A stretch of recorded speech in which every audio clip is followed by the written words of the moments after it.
महाबोधी महाविहार मुक्ती आंदोलनाचा लढा जो सुरू आहे त्याला पाठिंबा देण्यासाठी प्रथम पंचशील ध्वजाखाली सर्व संघटनाचे लोक एकत्रित येत आहेत। हा मोर्चा कोणताही गटातटाचा नाही, हा मोर्चा कोणत्याही एका संघटनेचा नाही, हा मोर्चा भिक्षू संघाने पुकारलेले जे आंदोलन आहे त्या आंदोलनाला ताकद मिळावी या अनुषंगाने आहे।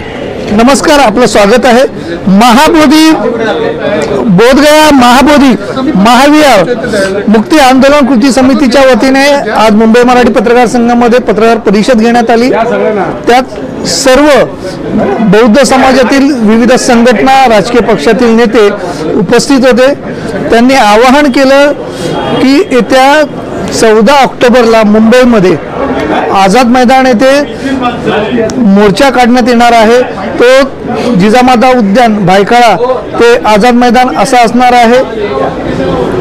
बोधगयाचं महाबोधी महाविहार मुक्त व्हावं यासाठी हा मोर्चा आहे। आपल्यासोबत आहेत नितीन सर नमस्कार, आपलं स्वागत आहे। आज जे ठरलंय यांचं त्या संदर्भात नेमकं तुमचं मत काय आणि या मोर्चाला साधारणतः किती लोक हजर राहतील असं तुम्हाला वाटतं? साधारणपणे ही आजची मला वाटतं हा 5वा कार्यक्रम आणि दुसरी पत्रकार परिषद आहे। आतापर्यंत या मुंबई शहरामध्ये अनेक ज्या विविध गटातटामध्ये जे पक्ष कार्यरत आहेत आम्ही सर्वांना त्यांना पाचारण केलं होतं।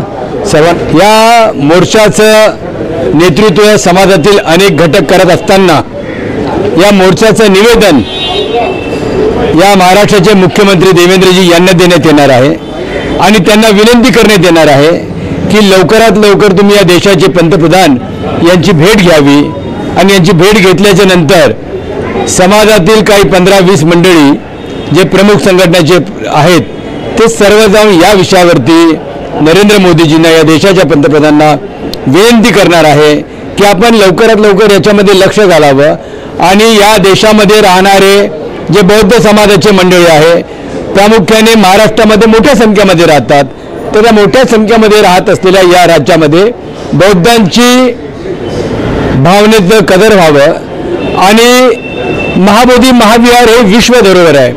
तर त्या विश्वामध्ये 125-128 देशामध्ये छोट्या मोठ्या प्रमाणात का होईना बौद्ध समाज राहतो आणि म्हणून तिथे सर्वांचं मान ठेवावं या अनुषंगाने सर्वांना ते कळावं म्हणून आज या पत्रकार परिषदेचं दुसरी पत्रकार परिषदचं आयोजन करण्यात आलेलं आहे।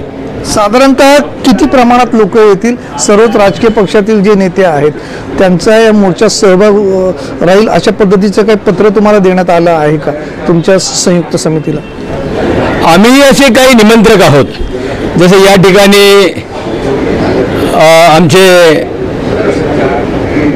मिलिंदजी आहेत सुर्वे, आमचे विलास निर्भवणे आहेत, आमचे ब्लू टायगरचे बाळासाहेब शेळके आहेत, राष्ट्रीय बहुजन अधिकारचे आमचे मोहितेजी आहेत आणि ठाण्याचे आपले दिग्गज नेते आंबेडकर चळवळीतले ज्येष्ठ नेते सन्माननीय आमचे सर्वांचे नेते नाना इंदिसे आहेत। असे हे सर्व मंडळी या मोर्चामध्ये आठवले आहे, कवाडे सर आहेत, म्हणजे सर्व मंडळी आहेत। आता आम्ही काय प्रयत्न करतो आहे?